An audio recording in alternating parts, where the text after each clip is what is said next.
पूरी screen. Good morning. आज हम अम्ल क्षारक और लवण की शिक्षा निदेशालय द्वारा दी गई वर्कशीट क्लास 10th की उसके बारे में बात कर रहे हैं। ये अम्ल और क्षारक तथा लवण की तीसरी वर्कशीट है। इससे पहले 2 वर्कशीट्स आ चुकी हैं। पहली वर्कशीट के अंदर हमें दोनों के ही भौतिक गुण के बारे में बताया था। दूसरी वर्कशीट के अंदर रासायनिक गुण के बारे में बताया था। अम्ल और क्षारक के रासायनिक गुण में हमने पढ़ा कि अगर वो धातु से अभिक्रिया करे गए तो हमेशा लवण बनते हैं और साथ में हाइड्रोजन गैस निकलती है। लेकिन अगर वो धातु ऑक्साइड के साथ अभिक्रिया करता है, अम्ल हो या क्षारक हो, तो वहां पे लवण के साथ जल का निर्माण होता है। क्यों? क्योंकि वहां पर ऑक्साइड लग गया, मतलब ऑक्सीजन ग्रुप जुड़ गया। ऐसे ही इसमें हमने जो पढ़ना है वो कार्बोनेट के बारे में पढ़ना है। कार्बोनेट मतलब कार्बन और ऑक्सीजन का ऐसा ग्रुप जिसका फॉर्मूला CO3 होता है। धातु कार्बोनेट के साथ अगर कोई अम्ल मिलता है तो इधर भी लवण का ही निर्माण होगा और जल बनेंगे, साथ में कार्बन डाइऑक्साइड गैस निकलेगी, जैसे कि उदाहरण में दिखाया हुआ है। सोडियम कार्बोनेट का अम्ल के साथ अभिक्रिया होने पर सोडियम क्लोराइड बन रहा है, ये जो कि लवण है, साथ में कार्बन डाइऑक्साइड गैस और जल का निर्माण हो रहा है। अगर धातु कार्बोनेट की जगह धातु हाइड्रोजन कार्बोनेट हो, जैसे धातु इसमें ली हुई है सोडियम ही, हाइड्रोजन की वजह से H आ गया और कार्बोनेट के लिए CO3 आ गया, उसकी अभिक्रिया अम्ल के साथ हो, तब क्या होगा? तब भी हमारे पास लवण, कार्बन डाइऑक्साइड गैस और जल का ही निर्माण होगा। इसके अंदर हमने कहा कार्बन डाइऑक्साइड गैस का निर्माण हो रहा है। गैस कौन सी बन रही है इसका पता हमें उसको टेस्ट करके ही चलता है।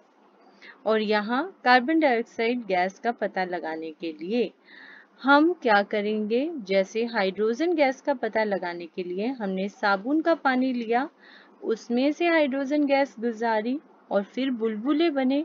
उन बुलबुलों के पास जलती हुई मोमबत्ती लेके आए तो वो पॉप की आवाज से फट गए थे और मोमबत्ती बुझ गई थी।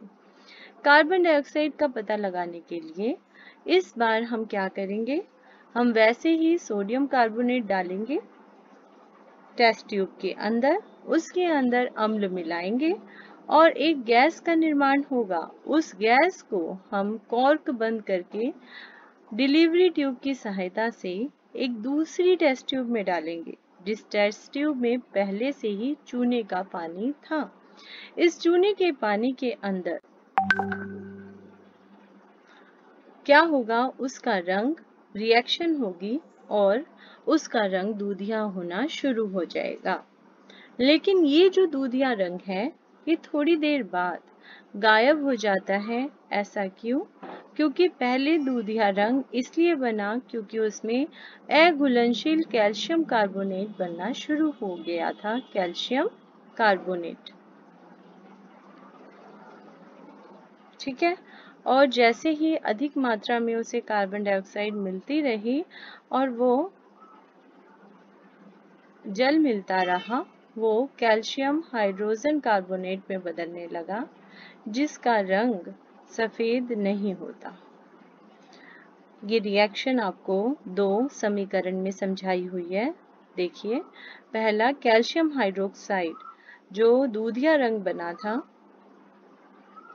उसके लिए हमने चूने का पानी लिया था। चूने का पानी मतलब बुझा हुआ चूना लिया, कैल्शियम हाइड्रोक्साइड लिया, उसके अंदर कार्बन डाइऑक्साइड पास की, गुजारी, तो वो कैल्शियम कार्बोनेट में बदल गई, साथ में जल बना और उसका रंग दूधिया हो गया। लेकिन अगर कैल्शियम कार्बोनेट को जल की मात्रा और मिलती रही, साथ में कार्बन डाइऑक्साइड गैस भी और पास होती रही, तो वो किस में बदलने लग जाता है? कैल्शियम हाइड्रोजन कार्बोनेट में, जिसका रंग दूधिया नहीं होता है। चूना पत्थर, अंडे के छिलके, संगमरमर, कैल्शियम कार्बोनेट के ही विविध रूप हैं। अगर हमसे ये पूछा जाए क्या कैल्शियम कार्बोनेट के रूप बताइए, तो हम जनरल सामान्य भाषा में अगर सफेदी कहेंगे तो आंसर गलत होगा। उसमें हमें लिखना है चूना पत्थर, अंडे के छिलके और संगमरमर। अब हम अभ्यास के बारे में इसकी बात करते हैं। इसमें पूछा गया है रासायनिक अभिक्रियाओं के समीकरण लिखिए। यहाँ पे मैग्नीशियम हमें दिखाई दे रहा है, पहले में मैग्नीशियम कार्बोनेट। क्योंकि मैग्नीशियम एक धातु है, तो धातु का कार्बोनेट किसी भी अम्ल के साथ अभिक्रिया करके एक लवण बनाएगा, एक कार्बन डाइऑक्साइड गैस बनाएगा और साथ में जल का निर्माण करेगा। तो लास्ट में हम लिखेंगे जल, यहाँ लिखेंगे कार्बन डाइऑक्साइड और यहाँ पे मैग्नीशियम क्लोराइड लवण बनेंगे। दूसरा यही वाला मैग्नीशियम हाइड्रोजन कार्बोनेट के साथ भी बिल्कुल सेम यही प्रोडक्ट्स इसके अंदर बनेंगे, यही वाले उत्पाद इसमें बनेंगे। अगला क्वेश्चन है सही कथन के आगे हमें राइट का निशान लगाना है। तो यहाँ पर सही कथन देखते हैं। पहला कैल्शियम कार्बोनेट, यहाँ CaCO3 बन गया कैल्शियम कार्बोनेट। उसमें तनु HCl मतलब डाइल्यूट जिसमें पानी मिला हुआ है ऐसा अम्ल मिलाया तो कार्बन डाइऑक्साइड का निष्कासन हुआ। बिल्कुल सही बात है, जहाँ कार्बोनेट है अम्ल मिला दिया तो अपने आप वहां पर कार्बन डाइऑक्साइड गैस निकल जाएगी। कार्बन डाइऑक्साइड चूने के पानी में प्रवाहित करने पर दूधिया हो जाता है। ये हमने अभी देखा कि चूने के पानी के अंदर अगर हमने कार्बन डाइऑक्साइड गैस प्रवाहित करी तो उसका रंग दूधिया हो जाएगा, क्योंकि उसके अंदर कैल्शियम कार्बोनेट बन जाएगा। अगला है इसके अंदर चूना पत्थर, संगमरमर, ये दोनों ही कैल्शियम कार्बोनेट के विविध रूप हैं। ये भी बिल्कुल सही बात है। तो इसका मतलब हमारे तीनों ऑप्शन सही हैं। आंसर आ गया डी। अगला, जब अम्ल धातु कार्बोनेट या धातु कार्बोनेट के साथ अभिक्रिया करती है, धातु कार्बोनेट है या धातु हाइड्रोजन कार्बोनेट है, जैसा कि पहले में देखा था, दोनों के साथ अगर अम्ल अभिक्रिया करता है तो हमेशा लवण, कार्बन डाइऑक्साइड और जल बनते हैं। तो इन्होंने पूछा है लवण, गैस एवं एक उत्पाद और बनता है, उसका नाम बताइए। तो गैस है हमारे पास कार्बन डाइऑक्साइड और पानी। तो पहला इसका ऑप्शन सही रहेगा। किसी कार्बोनेट शीतल पेय जैसे लिम्का हो गई, कोक की बोतल को तेजी से हिलाने पर कुछ बुलबुले बनते हैं और फिर गायब हो जाते हैं। बुलबुलों के बनने और फिर गायब होने का कारण स्पष्ट कीजिए। तो कारण क्या रहा, बुलबुले क्यों बने? क्योंकि उसके अंदर कार्बन डाइऑक्साइड गैस होती है और थोड़ी देर बाद वो बुलबुले खत्म हो जाते हैं। क्यों खत्म हो जाते हैं बेटा?